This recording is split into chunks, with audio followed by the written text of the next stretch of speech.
Welcome everyone to our first info session out of 3 for Oxfam Trailwalker 2023.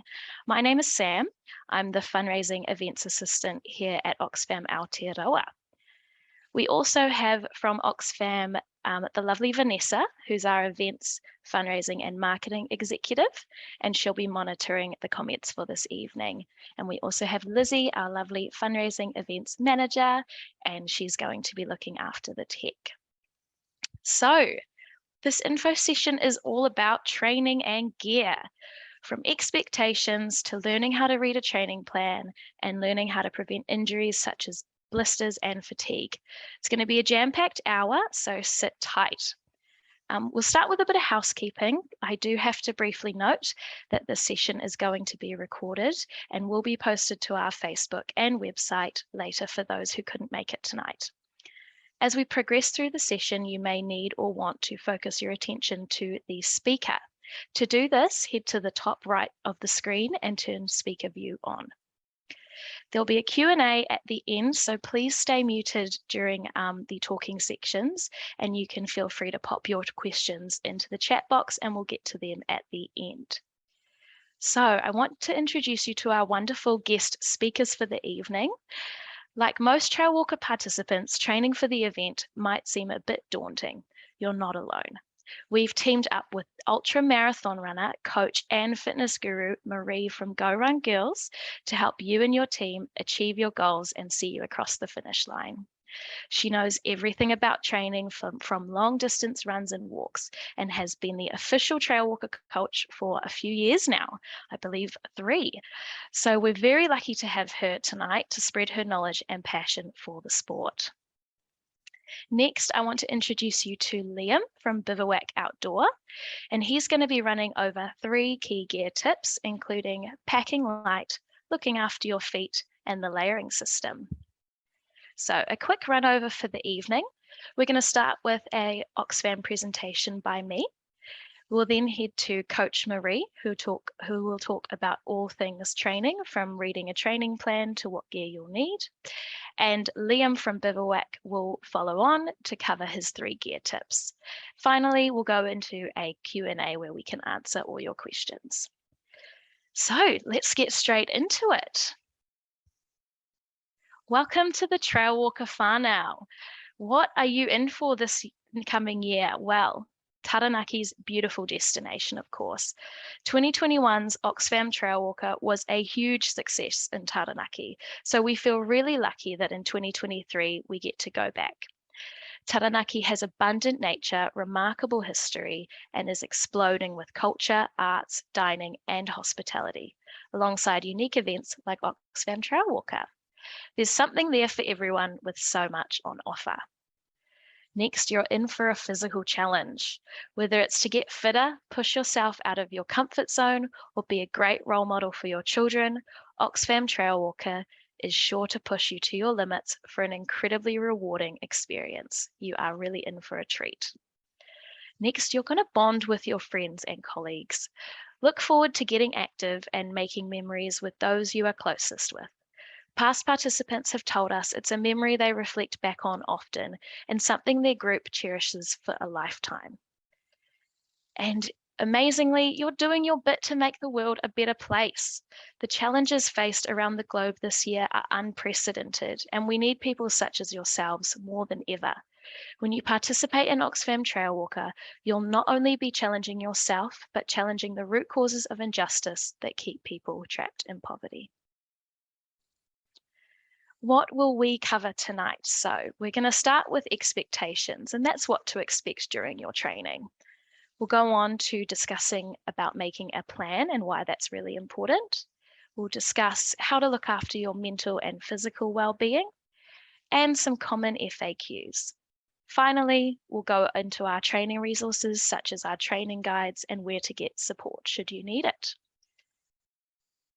So let's get started with expectations. So important, don't be too hard on yourselves.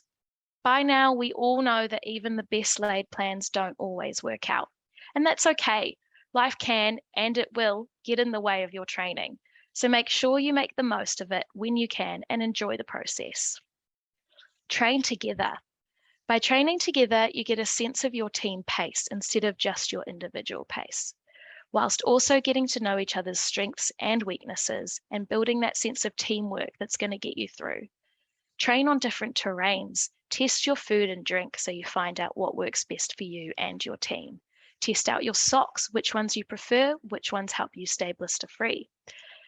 When you train, you can record and update your online team fundraising page with training photos, stories, and the trails that you've walked so far. This also helps people who donate to your team page feel connected to your journey and encourages them to donate more. Finally, it's not a race. Unless you're gunning for a personal best and thinking of running it to compete for first place, this event isn't a race. The point is to work together and finish together. Rushing it can mean injuries such as dehydration and blisters. So, making a plan. In your first team meeting, discuss your training approach, together and individually to reach your time target. Check when people are available for trainings and schedule team training sessions around availability. We recommend scheduling your training sessions into your calendar. For our office, the teams who take part each year put a diary invite in the all office diary on a Monday.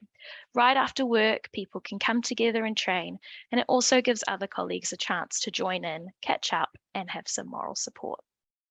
Finally, communication. Talk, and talk some more. Ensure you're being honest with your teammates and keeping up with team updates. This is especially important when the team is training separately in different parts of New Zealand, and we know there'll be a few of you out there. Let's talk mental and physical well-being. It is so important to look after yourself during training, so we recommend you practice training your mind out on training walks. You're out on the trail for a really long time. This means you'll want to keep your mind occupied along the way.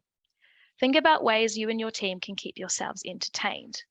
These could be things like making up a song along the way, counting things on the trail, playing charades or improv storytelling, telling some jokes.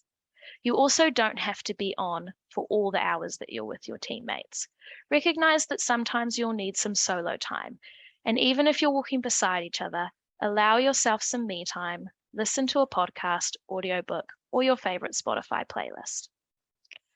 Next, look out for your team members. It's not only a team event on event weekend, but also during your training. Watch out for your teammates, ask questions, and ensure they are okay. Having something like a monthly catch-up to touch base and talk about training is the perfect time to tell each other how you're actually feeling. Honesty here is really key. For yourself, ensure you're taking all the right precautions. Bring extra socks on the trail, a first aid kit, and your reusable water bottle to stay hydrated. St. John's are our first aid provider and will be at every checkpoint should you need them. We have a debrief with them after every event, and in previous years, one of our most common issues on the trail is dehydration. We recommend checking out our line electrolyte drinks and introducing electrolytes to your training. Our line is our official hydration partner and will be provided at every checkpoint. Next, don't push it, especially if you're injured. This one is really important. If something hurts, stop walking. It's important to push through fatigue and build endurance while training. However, if something hurts and is bothering you out on the trail, it's best to stop, rest, and if it persists, head to a professional to get it checked out. Over the years, we've accrued many commonly asked questions about Trailwalker, which we'll go over now. However, please reach out over the phone or email if you have any questions that we don't answer tonight, and myself or Vanessa will be happy to talk it through with you. So the first frequently asked question we get very often is how much training is involved? We believe that most people with the right training and attitude can complete Oxfam Trailwalker. But we've narrowed down a few key factors to consider when training, and we like to suggest you think of the acronym PASTA. So PASTA, P, is for physical. Spend time building endurance and strength through a variety of training walks. Fatigue is one of the biggest obstacles on event weekend. You may want to consider starting longer training walks after work on a Friday that finish early in the early hours of the morning. Stay with others and stay safe when you're doing this, but it is a good way to push yourself if you're starting a walk already tired. And believe me, you will be tired on event weekend. The next is A for attitude. A positive mind frame is key, especially if that what have I signed up for mentality starts to set in. Next, we have S for support. Surround yourself with a cheer team of walking mates, support crew, friends, family, and people making donations. That moral support is really going to keep you going. T for time. Prepare early. You've signed up. The next step is to just get out there and start walking. And finally, we have A for accountability. Commit to yourself and shout out to your social media network about your Trailwalker journey. This will keep you accountable and sticking to your goals. The next common FAQ that we often get is, what are some previous completion times? Most recently, an average time for the 100 kilometre was about 25 hours, and that was in 2021. For 50 kilometres, we had 12 hours. But please note, these are not the times you have to complete your distance in. You, of course, have the full 18 or 36. And finally, I'm nervous I'm not training enough. A key thing we tell people is that it's not actually about how far you walk. It's about how long you can stay on your feet.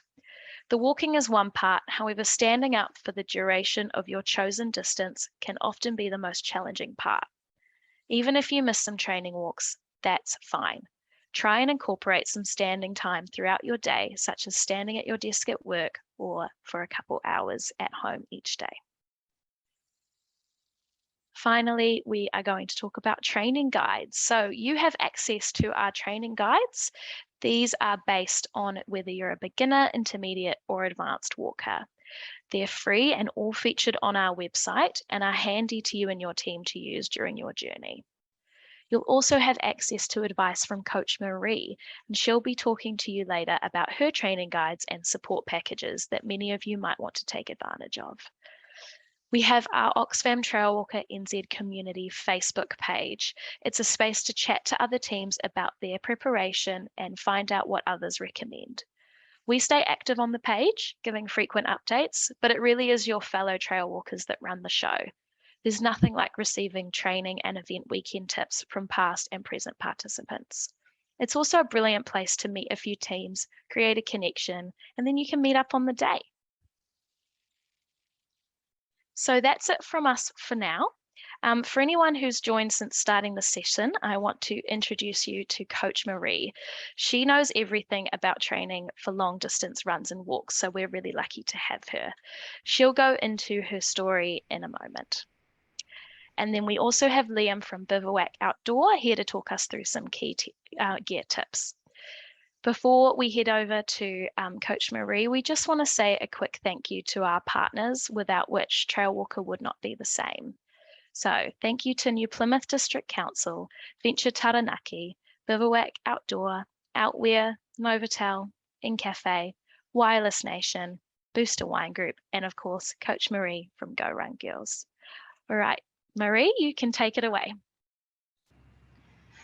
Yay, so thank you. Super excited to be on the team again for 2023. So I'm Coach Marie from Go Run Girls, and I'm joined with my husband. Hi there, Stefan from Coach Stefan from Go Run Guys. Hi, nice to meet you. So together we coach people walking or running, big, small events. We've done it for quite a few years now, but it's our third year with Oxfam Trailwalker. So very excited and honoured to be asked back again for another fantastic year. And we're hoping that we can get to Taranaki this time, because we did it in 2021 and it was just the most amazing, beautiful, epic team bonding experience. It was amazing. Taranaki will blow your mind. It is a venue that should not be missed. And you know what, even if you're out there for hours and hours on end, which I'm sure all of us will be, you've just got these epic views of the mountain. Like you'd pop out of the trail or you'd pop onto a residential street and, you know, you'd turn and there was the mountain for all of that event for us in the dark, in the morning, and yeah. I can't speak more highly about the venue itself. Is just spectacular. We've run a lot of places, and for it to be within, well, just outside of the city town is just amazing. It is one of the most scenic cities I've ever ran. It's just amazing. So you are going to have the most amazing time. So just get that picture in your head about, you know, the end goal in that weekend, because it truly will motivate you to do all the training that you have ahead of you.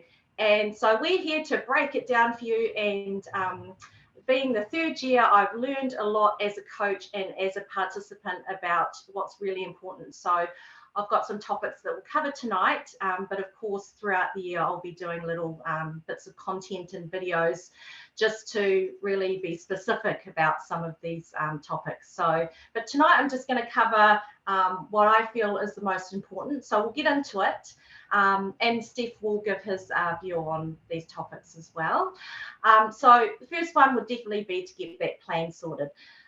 You need something to follow, because 50k or 100k, that's an ultra distance. So just think of that, you know, you're doing something incredible that most people will never do in their whole entire lives. So congratulations for signing up for it in the first place. But you need to have a plan just so that you can get into some consistency. And it's about, yes, time out on legs. It's about having those consistent walking sessions through your week. And just, I think my biggest piece of advice around a plan, because I've done it coaching for years, is don't get too overwhelmed. When you see the Oxfam plan or my plan, just, you know, start where you're at now and just gently get yourself into some good habits around your walking session. Don't think, oh, I've got to walk for 2 hours tomorrow. You need to start where you're at and consider, you know, all of your past injuries, maybe some conditions, your fitness level, what you've done so far, and just be kind to yourself. Big keyword, be kind. Be kind. Please be kind. You are doing something amazing for other people, so be kind to yourself. So get your plan, print it out, stick it on the fridge, and just, you know, somewhere where you can see it and you know that, okay, I've got this coming up this week. How can I plan life within that and see how you go?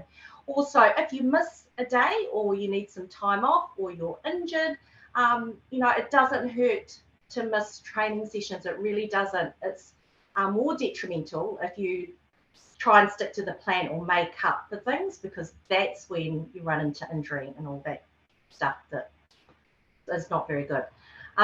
So that Oxfam mentioned about their plans. I also have plans which have been pretty successful the last couple of years, with Oxfam Trailwalkers coming on and signing up for my Oxfam subscription. Great thing about it is that I give 15% of your subscription back to your fundraising page.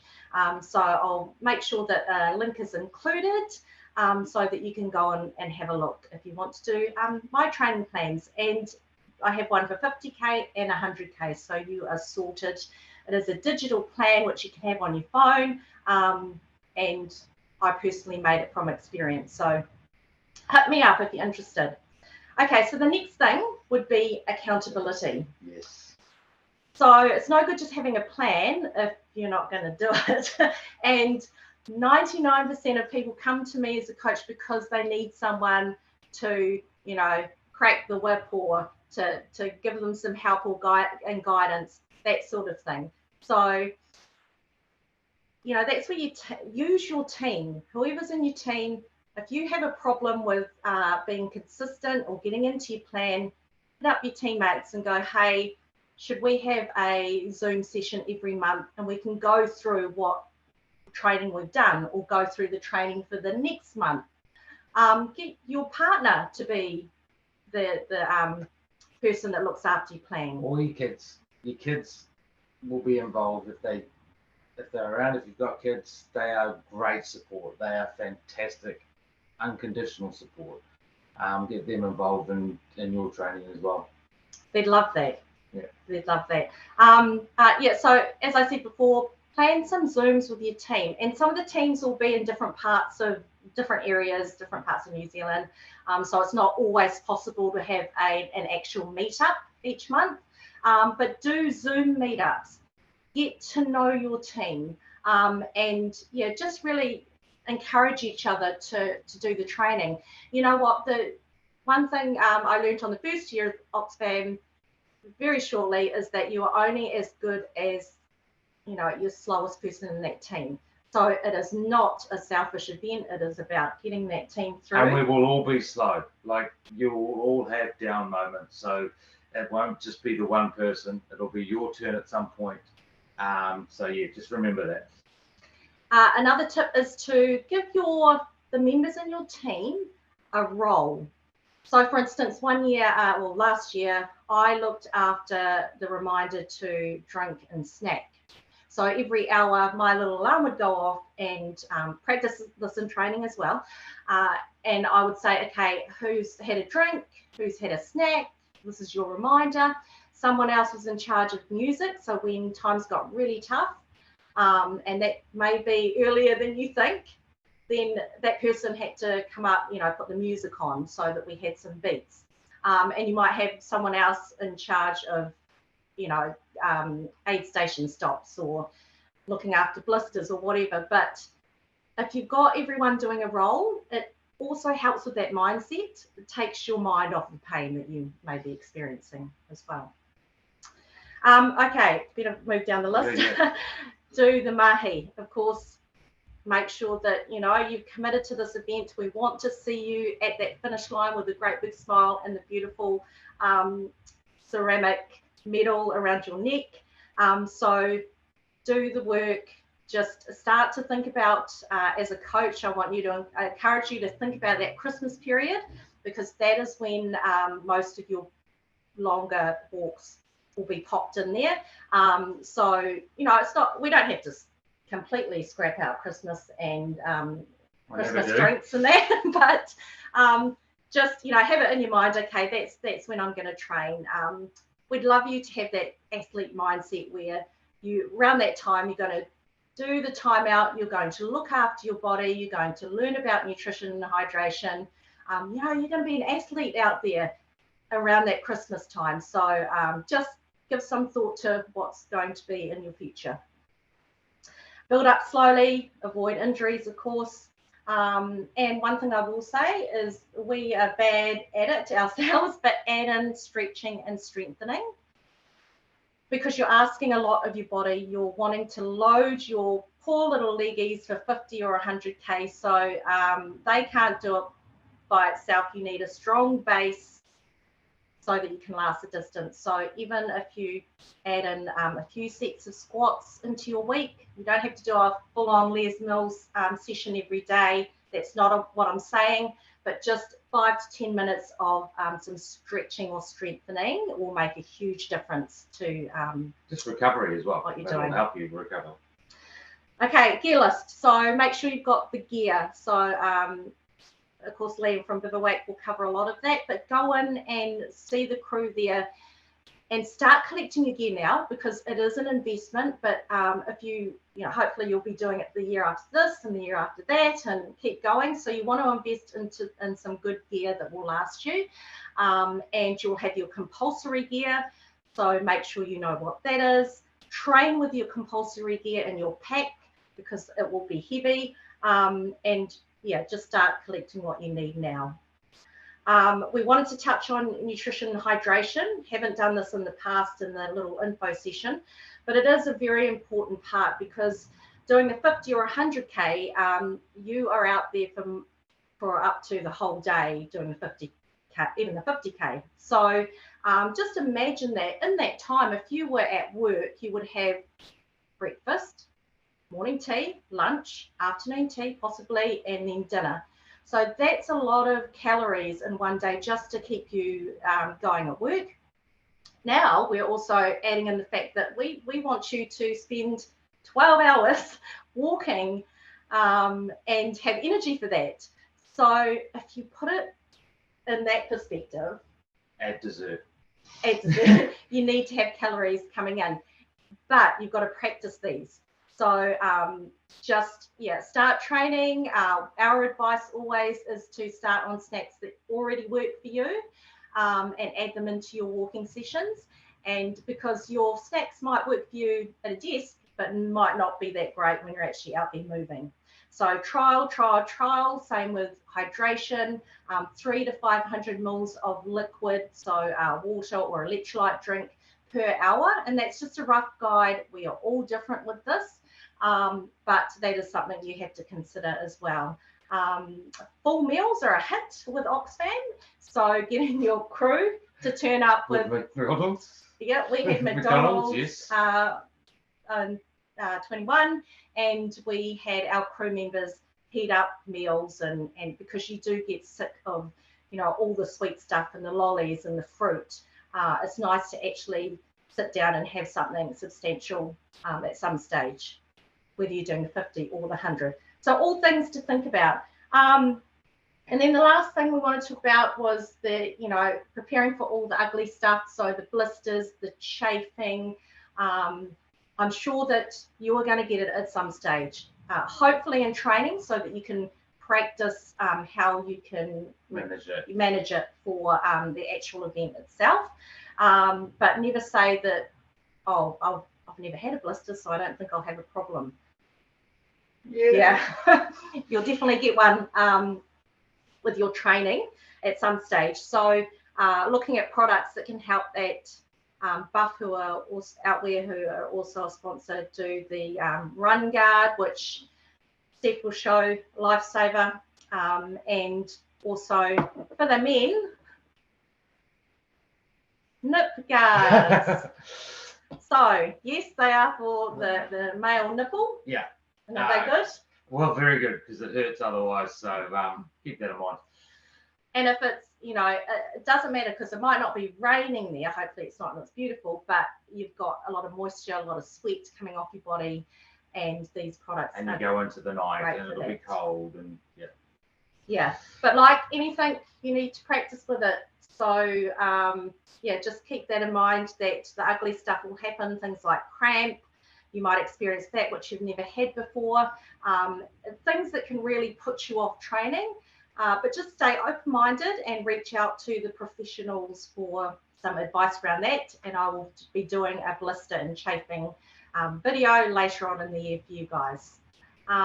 Before we go, I don't want to finish on the stuff that sounds the bad horrible. stuff. Yeah, it is one of the most wonderful experiences I've done, and I have done different events, a lot of events, and being part of a team that finishes one of these two events is something very, very special, and it's very close to my heart.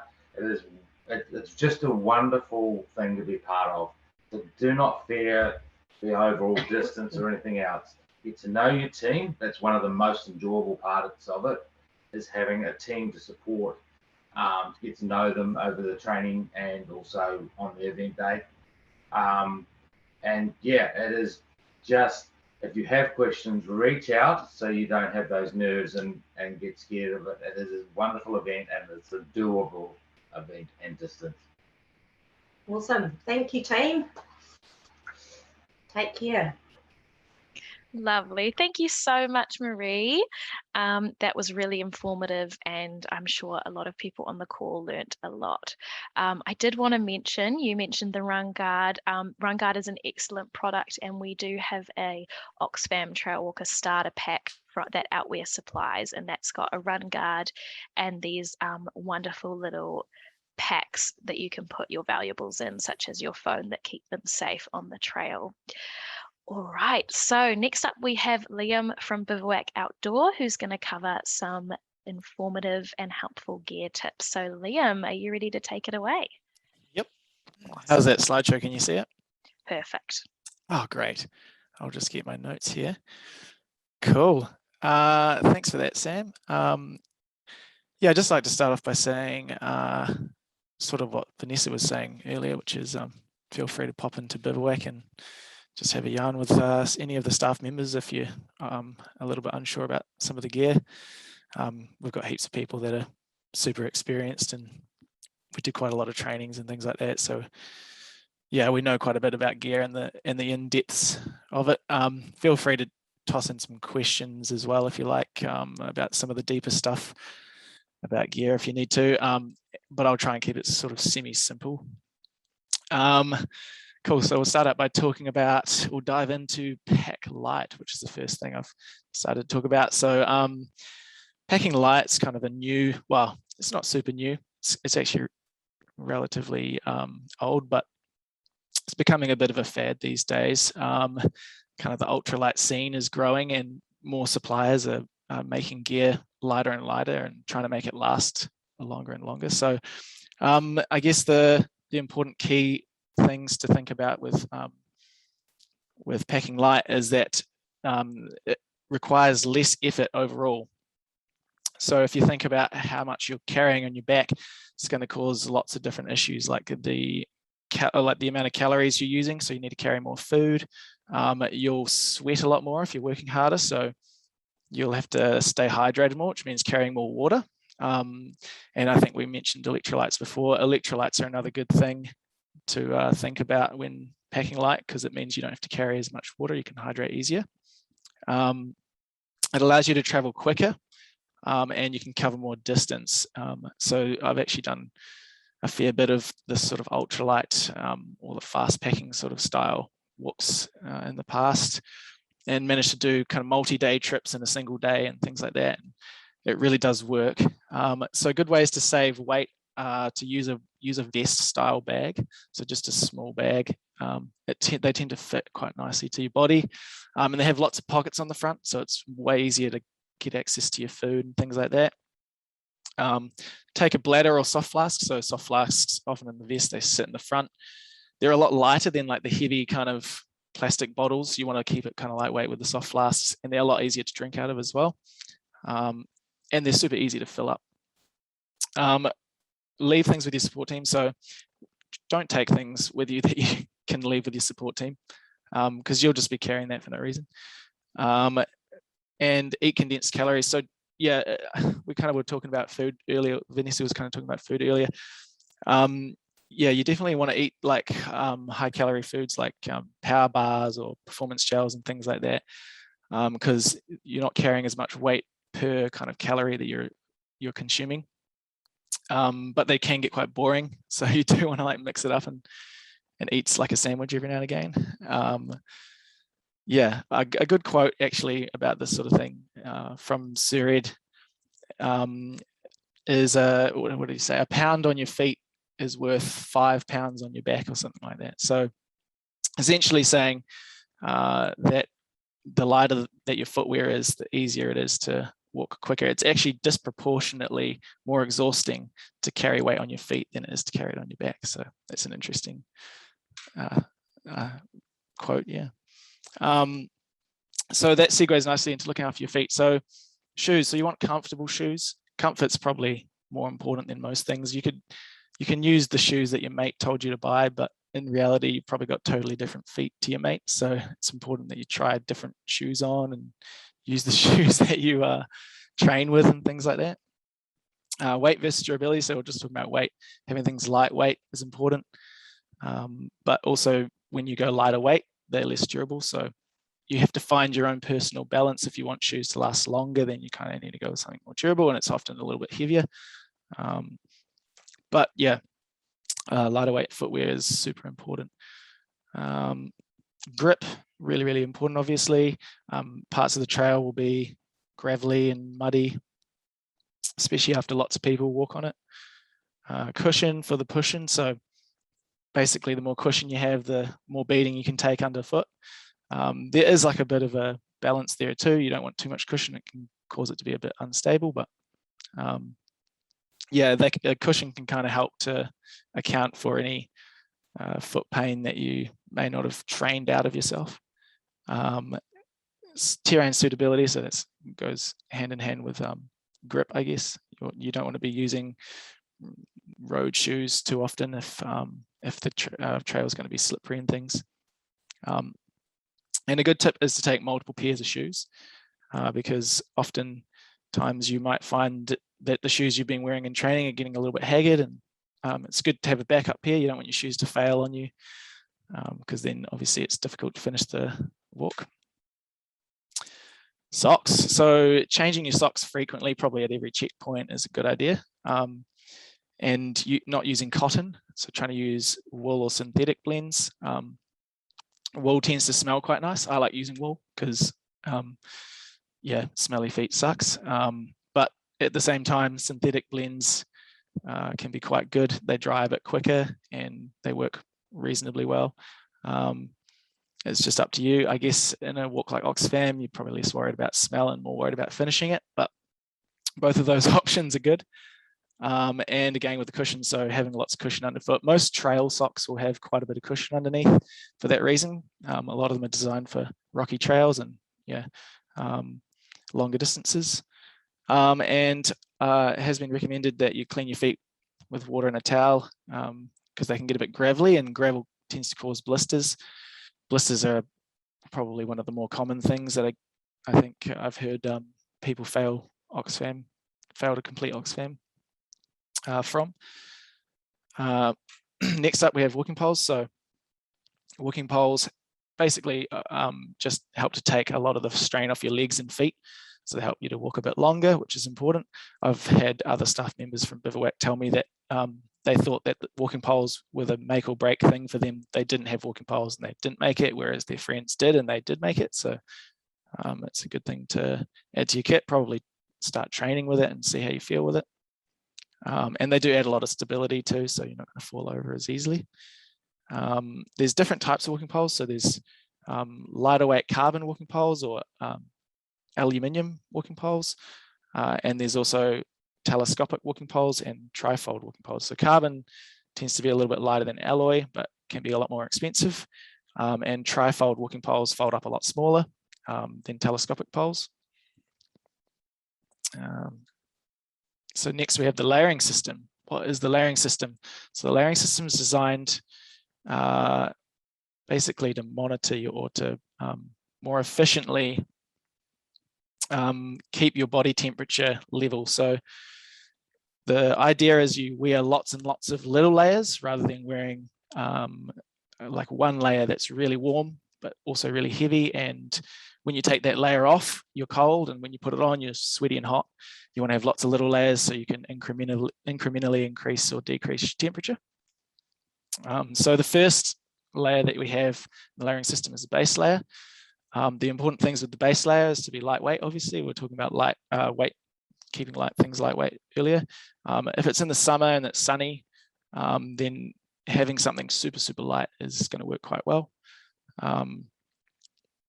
Moisture wicking is one of the most important things for a base layer to do. You want to try and remove the moisture off your body so that it evaporates quicker, and that allows your body to cool down faster. So moisture wicking and moisture dispersion. Dispersion, spreading the water out so it evaporates faster. And sun protection, which is going to be super handy. So you can get base layers that have hoods and things like that if it's really sunny. Means you don't have to wear as much sunblock, which is nice. I personally hate wearing sunblock. It's all greasy and horrible. And so there's different materials you can get with base layers. There's wool and synthetic materials. Most synthetic materials like polyester will be a lot better at wicking and dispersing moisture. So they'll dry a lot faster. Wool tends to smell a lot nicer, so it depends. You might want to ask your teammates whether or not that's an important thing for your team to have. But wool doesn't dry quite as quickly. So synthetic for the performance sort of option. Next we have the mid layer. So the mid layer is designed as an insulating layer. It's designed to keep you a little bit warmer. So there's lots and lots of variations. The main things are similar to the base layers. So you want it to be moisture wicking and breathable as well, or you want it to have moisture control. So yeah, that's the same as the base layer, where if you want it to draw moisture from your base layer and disperse it, or so it can evaporate. Doesn't have to be fancy. Similar materials are used in mid layers as to base layers, but they're kind of just thicker. So you have synthetic, down, and wool. Down would be used in sort of like your down jackets, so insulating jackets. Down's good when you're stopped, but down doesn't work very well when it's wet, so it's not ideal to use when you're walking. The moisture from your body, the sweat from your body will enter into the down and then kind of reduce its effectiveness. So it's better to use a synthetic mid layer if you can, like a polar fleece or something similar to that. Wool works as well, but wool again is like a little bit heavier and doesn't pack as small in your bag. And it tends to hold on to moisture a lot more, but it does smell nice. And your last layer is your shell layer, which is a layer that's in your gear checklist. You have to have it, so it's got to be weather. It's your weather protection basically. It's also used as an emergency layer, so if you hurt yourself and you have to sit down for a long period of time, you're going to want that shell layer for rain or wind. Most shells will be windproof. What most waterproof shells, I should specify, will be windproof as well, just by nature. The shells that you'll need for Oxfam, they must be seam sealed, so they have to be fully waterproof shells. And seam sealing, if you don't know already, is like the seam tape that runs on the inside of your jackets on the seams. Breathability with rain jackets is actually quite important. You wouldn't think so because it's windproof. How can it be breathable? But with rain jackets, the difference between a rain jacket and a plastic bag is that it does actually allow moisture to go through the material. So if rain jackets weren't breathable, we would just wear plastic bags. But we all probably, I don't know if everyone's experienced it before, but if you do wear sort of like a plastic bag, you tend to get quite sweaty in that plastic bag very quickly, and it does the opposite of keep you dry. So yeah, most rain jackets need to have a decent amount of breathability, especially if you're walking as well. You tend to build up a lot more sweat. So pit zips is handy, or just a material that's a breathable material. And weight and construction is important with this obviously as well. You can get quite thin rain jackets, which would probably be ideal if it's summer and you're not likely to use it, but you need to have it with you. It's good to have a lightweight rain shell to have in your bag.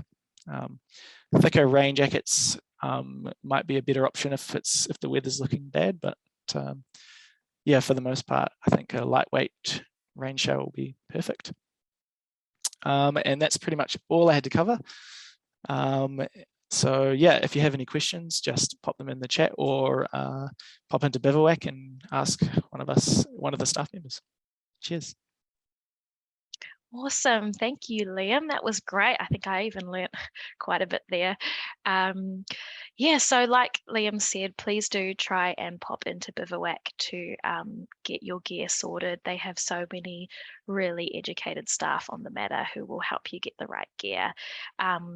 If any of the products that you've seen in the slideshow look good to you, you should make the most of our Bivouac Outdoor 15% off recommended retail price. So Bivouac has kindly given us that for Trailwalker participants, and 10% of your purchase will be donated back to your Oxfam fundraising page. So you can get some cheeky little fundraising done in that regard. So we've got about 10 minutes left, so we'll jump into our Q&A. I'm going to hand over to the lovely Vanessa, who's going to answer some of your questions. Please do pop them in the chat if you need. All right, Vanessa, take it away.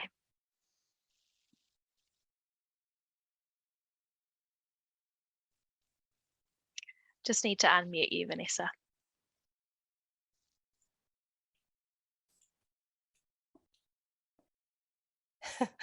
Brilliant. Thanks, Sam. And just to start, for everybody who has got questions about gear, specifically for Oxfam Trailwalker, the lovely Bivouac Outdoor has very kindly put together for us a handy gear guide. So I'm just going to hold this up for you there. I've printed this out from the website, the gear guide here. And this is a suggested gear list. So it's a short list of the top 10 things you'll need to be prepared for event weekend on the trail. So all the suggested things that you'll need. And also on the list is some of the mandatory items that you will definitely need as well to carry with you on the trail. So some examples of this will be like the bibs that you must have, and they'll be given to you at registration. You'll wear those on your body, along with your walker directions, obviously, which will be key for the trail. And key items such as your first aid kit, foil survival blankets, which hopefully we won't need, because hopefully the weather will be absolutely gorgeous and it won't rain, but just in case, and 2 mobile phones. So ideally from 2 different networks as well, for safety reasons, for coverage, reflective clothing, a whistle, water, and hydration that works for you. So hydration that works for your body that you've perhaps tried through your training as well. So this entire piece here, the top 10 tips, can be found online, and it's at the same place as our participation hub, so with all of the training plans as well, which are online on the training page. So now I might move over to the Q&A, and we've had a few questions coming through on the Q&A, and while I'm talking, if any kind of burning questions pop into your mind, please do jump on and pop them in frantically over the next 10 minutes. We'll do our very best to get to them, and I'll direct them across to Marie and to Liam to answer. But if you don't get to them in the next 10 minutes, or if something of course comes to you a wee bit later on, there will be other opportunities as well, with our 0800 number and our email as well. So I'll jump straight in. So starting with Marie. Marie, I had a question here from Jen Costa, who's describing herself as a newbie, and she's asking, what distances would you recommend training over each weekend to begin with?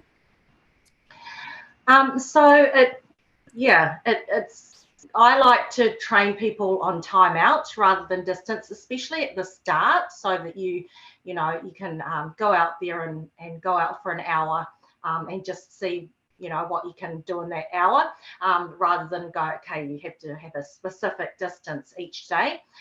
So for a beginner, and say you were doing the 50, try and aim to get out and do walks with a total of 5 hours at the end of the week. So that might be that you do 3-hour walks after work during the week, and then on the weekend you make that a little bit longer, so that might be 2 hours.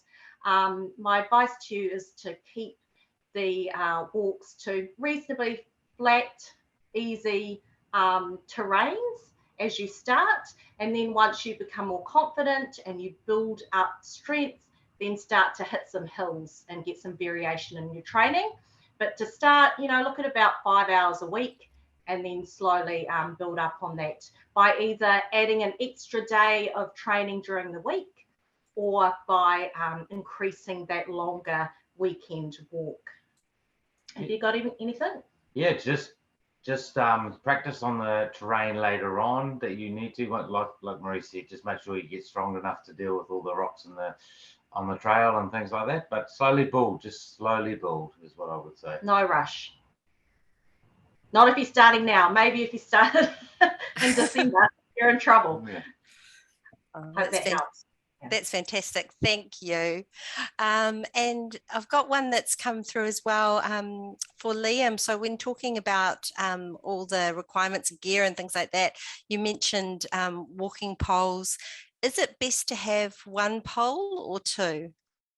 Yeah, so it's kind of exponentially better. I mean, up to a point. Obviously, if you're carrying 3 poles, then you're not going to get any extra benefit out of it. But so 1 pole would, I guess the best way to describe it is that you'd be getting like 30% of the benefit from having 1 pole as you would from 2. So yeah, it's usually better to have 2. 1 will give you a little bit of extra support, but 2 is kind of like your ideal efficiency. Oh, that's brilliant. Thank you. And ping-ponging back to Marie, I've got another one for you, Marie, and I may not be saying this right, but Yama Schroeder, one question. So are our feet, asking, are our feet sizes bigger while we walk? Is that true? I've heard this from an ultra marathon runner. So does that happen? It does happen, and it's something that you need to consider. So we both do ultra marathons, and it's something that, so what happens is that because you've been on your feet for so long, they swell, and they can swell up to one whole size. And if you think you've got thick socks on as well out there, and your feet start to swell, then that could, really be detrimental to you finishing. So one of the ways that you can, understand what happens with your feet, because not everyone will swell that big, and not everyone will need other shoes. But hopefully in your training, because you'll be out there to do at least, as a coach, I recommend around 60% of your total distance. You want to be hitting that somehow in your training, whether that's in one big walk or whether that is a back-to-back walking session. And if you find that your feet are swelling, you're starting to feel the socks tighter and the shoes come closer and all that, then it is a good idea to have a backup pair of shoes that it is at least half a size bigger. But I'm hoping that you'll find that out in your training so that you can then go and sort your shoes out before the actual event. So absolutely, it's something that can happen. You got anything on that? Yes, I'm planning an event, and yes, I'm planning for my feet to swell. But like you say, anything you do in training will help you on the day. So you won't really be that surprised.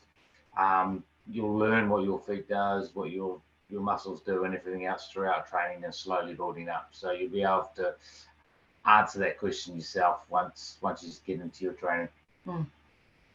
Yeah, something to consider. Oh, that's wonderful. Thank you. And for Liam, what would you recommend on the legs? Would you recommend leggings or shorts? Yeah, leggings are going to be warmer. I think if you're more comfortable in leggings, take leggings. But if it's really warm, shorts would probably be just fine, and you'd get a lot more airflow. So, yeah, it's personal preference, I guess. Yeah. Oh, thank you so much. So, Coach Marie, when you were talking about shoes, is that in terms of shoes, trail shoes or running shoes that would be best? So we've done a lot of the course that everyone will be doing next year, and it is a mixed terrain. So we would recommend that you had a form of trail shoe.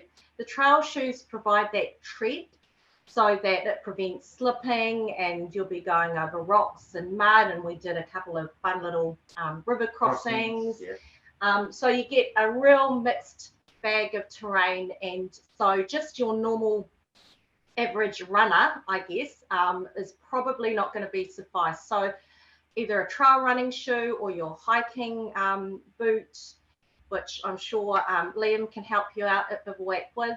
But yeah, look into a good pair of shoes that are going to give you some extra support, because you don't want to be sliding around. And that goes with training, make sure that you can get out to those traily areas. You don't have to do mountaineering or anything like that, but go for walks on the beach, go for walks in your local park, go on gravel, go on the trails. So just vary it up so that you can test your shoes, see if they're good enough, and you can also get a taste of what other terrains are like. Yeah, just trial and error when you're doing your training. So the earlier you start with your training, the more you find out, and the more you can manage your gear and everything else that goes on with your training. Fantastic. And we do have one more that's just popped through, and I'm mindful we've sort of got 3 more minutes coming up to 8 o'clock. It's certainly been a very jam-packed hour, but a quick question from Claire McCarthy. Any recommendations for painful big toes and toenails? Ouch. Is that for us or? Yes, sorry, for Coach Marie. Oh, okay. So painful, yeah, this is the thing, is be prepared to lose toenails. And it's just from that constant impact and rubbing from what you're doing. So you could look at a few things like your shoes. Could be an issue that they are too tight or they're just not fitting right. You could look at the type of sock that you were wearing as well. You can get a whole lot of different brands out there. You can get toe socks that can help with that sort of thing. You can get the double layered socks. Wider shoes. I mean, Liam will probably be for wider hiking shoes. It's an important bit of gear what you're putting on your feet, both socks and shoes. So get sound advice. Go see your team. Yeah, at the Bivouac. start. Yeah, and just and get advice. Don't be afraid. I'm glad you asked questions, but like I say, when you do your training, if you get your shoes at the start, everything will come through the training. So what will hurt, like your big toe, work around if it's a toenail that you need to cut back, do I need to tape it up? And you can trial all of that sort of stuff in your training, and it's best to trial as much as you possibly can. Yeah, I think to add to that, probably the most common thing I find with people buying trail shoes, if they're not used to it, is they try to buy a trail shoe that's the same size as their kind of town shoe, which tends to be the same size as their foot almost, like, so there's no leeway. So you really want to have, like, I just go with the finger's width. I've got probably like a fatter than average finger, I guess, but yeah, like a finger's width in the front. Kind of like what Vanessa was saying, you want a bit of wiggle room, and width also is huge. Like with the swelling, if you've got a wide foot, you really want to have a wide shoe because it's just going to crush your foot sideways. Because yeah, all that blood flowing down from your body into your feet over that 100 k's is going to make your feet ginormous. Oh, thank you both so much. That's absolutely fantastic. So we're getting very close to 8 o'clock now, so I might start wrapping up. We've covered most of the questions in the chat, but just to everybody, this isn't your last chance to ask questions. Please do, if you think of anything as you go away this evening or over the coming weeks for Liam or for Coach Marie, please do get in touch with us on the info email or on our 0800 number and ask us, and we can work those questions through with them, or we may be able to answer those questions for you as well.